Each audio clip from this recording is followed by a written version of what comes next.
প্রিয় দর্শক, সালাম এবং শুভেচ্ছা নেবেন। তারেক রহমান দেশে ফেরার অপেক্ষায়, হাতে তার আশার প্রদীপ।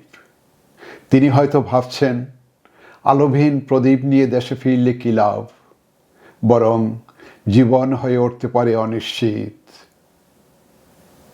কিন্তু প্রদীপ জ্বালিয়ে দেবে কে? সবার মধ্যেই ছিল দুশ্চিন্তা আর উৎকণ্ঠা। অবশেষে খবরটি জানালো ভারতীয় পত্রিকা আনন্দবাজার, ভারতেই নাকি জ্বালিয়ে দেবে প্রদীপ। বিনিময়ে দুটি সমঝোতা, একটি অলিখিত চুক্তি। আনন্দবাজার জানালো, সমঝোতার প্রথমটি হলো বিএনপি ক্ষমতায় গেলে ভারত বাংলাদেশের চুক্তিগুলোতে প্রভাব পড়বে না। আর দ্বিতীয়টি হলো বাংলাদেশের মাটিকে কোনোভাবেই ভারত বিরোধী কাজে ব্যবহার করা হবে না। তবে অলিখিত চুক্তিটি তারা উজ্জ্বল রেখে দিয়েছেন, কথায় প্রকাশ করতে হয়নি, ইশারায় বুঝে নিয়েছেন। কারণ বিষয়টি তাদের উভয়ের কাছে অত্যাধিক জরুরি, আর সেটি হলো আওয়ামী পুনর্বাসন।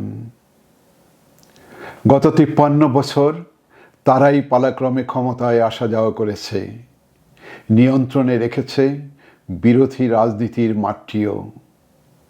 তাদের উভয়েরই একই গডফাদার, লুটেরা ব্যবসায়ী গোষ্ঠী, যাদের পয়সায় চলে তাদের মিটিং, মিছিল আর সমাবেশ। আওয়ামী লীগ পালিয়ে যাওয়ায় বিএনপি মাইনাস হওয়ার ভয়ে কতই না আতঙ্কিত ছিল। বিএনপি যেমন তাদের চায় ভোটের বাক্সে, তেমনি চায় স্বগোত্রীয়কে কাছে টেনে শক্তির ভিত্তিকে মজবুত করে মাইনাস হওয়ার ভয় থেকে বের হয়ে আসতে, ফিরিয়ে আনতে চায় একটু ভিন্ন চেহারায় পুরানো রাজনীতির বন্দোবস্তকে। দর্শক, ভারতের কাছে এই মুহূর্তে বিএনপির আশার প্রদীপ জ্বালানো ছাড়া বিকল্প কিছুই নেই। বাংলাদেশ নিয়ে ভারতের পরিকল্পনার সাথে বিএনপির চাওয়া পাওয়া সবচাইতে সামঞ্জস্যপূর্ণ। তারা উভয়েই চায় পুরানো রাজনৈতিক বন্দোবস্তকে ফিরিয়ে আনতে, চায় আওয়ামী পুনর্বাসন। এই মুহূর্তের শেষ কথা, ভারত এবং বিএনপি তাদের উভয়কে প্রয়োজন। ভারতীয় মিডিয়া তারেক রহমানের প্রত্যাবর্তনের খবর বেশ গুরুত্ব দিয়ে তুলে ধরেছে। ভারতের এই দৃষ্টিভঙ্গি বাংলাদেশের অনেকের কাছে তারেক এবং তার দলের মর্যাদাকে অনেক গুণ বাড়িয়ে দিয়েছে। দেশের অভ্যন্তরে যারা এতদিন বলতেন 40-45 ভাগ ভোটাররা কোথায় যাবেন, ইনিয়ে বিনিয়ে বলতেন ইনক্লুসিভ নির্বাচনের কথা, বলতেন আওয়ামী পুনর্বাসনের কথা, ছিলেন ফ্যাসিস্ট শাসনের পরোক্ষ সহযোগী, তারা সবাই স্বস্তি ফিরে পেয়েছে। তারেকের দেশে ফেরা তাদের জন্য নিয়ে এলো আশার আলো।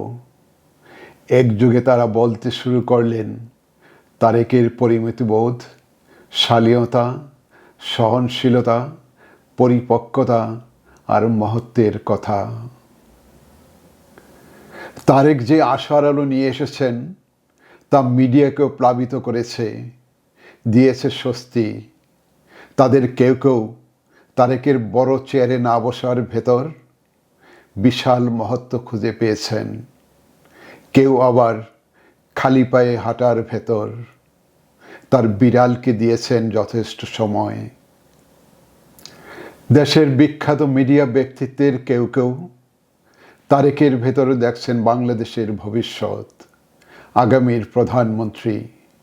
কেউ আবার তার বক্তৃতাকে বিশ্ব ইতিহাসে স্থান পাওয়ার কথা বলছেন তিনি হতে পারেন বাংলার লুথার কিং। অথচ এদের অনেকেই শেষ দিন পর্যন্ত হাসিনার ফ্যাসিবাদী ব্যবস্থাকে ধরে রাখার আপ্রাণ চেষ্টা করেছেন। এসব দেখে দেখে মনে হয় মানুষও কি এত লজ্জা শরমিন হয়। আরও মনে হয় সাংবাদিকদের নিয়ে শেখ হাসিনার সেই ভারের আসরের কথা। সব শেষে আমি আমার কথা বলবো। তারেক রহমান তার বক্তব্যে কি বলতে পারতেন যা তিনি বলেননি। তিনি স্বৈরাচারী শাসনের কথা বললেন গুম, খুন আর নির্যাতনের কথা। কিন্তু সেই অপশাসনের জন্য কে বা কারা দায়ী সেটা বলতে তিনি ব্যর্থ হলেন। তিনি জুলাই অভ্যুত্থানের পর ভারতের চাপ, হুমকি আর মিথ্যা প্রপাগান্ডার কথা বলেননি ভারতের সাথে অসম চুক্তির কথা। তার এই না বলা কথা থেকে কি ধরে নেব তিনি ভারত আর আওয়ামী লীগের সাথে সমঝোতা করে দেশে ফিরলেন? তিনি গুম, খুন আর অপশাসনের কথা বললেও এই জন্য যে সব ব্যক্তি, দল দায়ী তাদের বিচারের কথা বলেননি। অপরাধীদের বিচার না করে নিরাপদ বাংলাদেশ গড়ে তোলা কি সম্ভব? সবাইকে ধন্যবাদ।